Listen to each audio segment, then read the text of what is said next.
Hi welcome to Kanyakumari கலாட்டா. இன்றைக்கி நம்ம பார்க்க போகிற ரெசிபி என்னன்னு பார்த்தீங்கன்னா வாழைக்காய் பொரியல். வாழைக்காய் பொரியல் எவ்வளோ சிம்பிளாக வைக்க முடியும்னு பார்க்கலாம். நான் அதுக்காக 2 வாழைக்காய் எடுத்திருக்கேன். இதை நம்ம தோலை சீவிட்டு குட்டி குட்டியாக நறுக்கி எடுத்து வச்சிடலாம். வாழைக்காயை நம்ம குட்டி குட்டியாக நறுக்கி வைக்கும்போது சீக்கிரமாக கருப்பாயிரும். அதை நம்ம தவிர்க்கிறதுக்கு என்ன பண்ணலான்னு பார்த்தீங்கன்னா, நறுக்கும் போதே நம்ம தண்ணியில் போட்டு வச்சிடலாம்.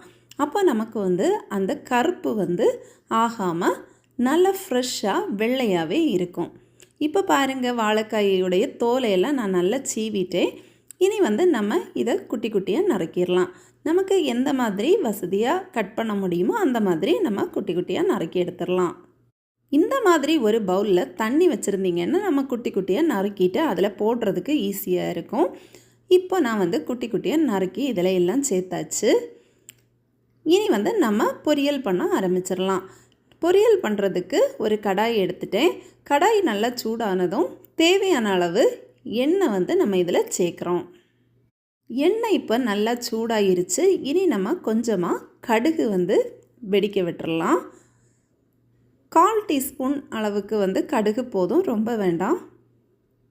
அடுத்ததாக வெங்காயம் நம்ம இதில் சேர்க்கணும். பெரிய வெங்காயம் இருந்ததுன்னா அது சேர்க்கலாம், இல்லை சின்ன வெங்காயம் இருந்ததுன்னா ஒரு 15 சின்ன வெங்காயம், இல்லைன்னா ஒரு பெரிய வெங்காயத்தை குட்டி குட்டியாக நறுக்கி நம்ம இதில் சேர்க்குறோம். கூடவே கருவேப்பிலை இலைகளும் 2 வரமிளகாய். காரம் கூடுதலாக வேணும்னா நீங்கள் வரமிளகாய் கொஞ்சம் கூடுதலாகவே சேர்த்துக்கலாம். வெங்காயம் நல்லா வதங்கட்டும். இதை லைட்டாக நம்ம கிளறி விட்டுறலாம். வெங்காயம் லைட்டாக வதங்கினதுமே நம்ம இந்த வாழைக்காயை இதில் சேர்த்துடலாம். வாழைக்காய் பொரியல் ரெடி ஆகிறதுக்கு ரொம்ப சமயம் எடுக்காது. ஒரு 5 நிமிஷத்துலேயே வாழைக்காய் பொரியல் நமக்கு ரெடி ஆகிரும். ஆனால் நம்ம இதை கிளறி விட்டுட்டே இருக்கணும். வாழைக்காய் அடிப்பிடிக்காமல் இருக்கணும்னா நம்ம இதை கண்டிப்பாக கிளறி விட்டுட்டே இருக்கணும்.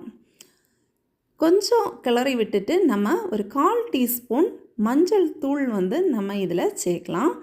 மஞ்சள் தூள் சேர்த்து அது கூடவே நல்லா இதை கலந்து விட்டுறலாம்.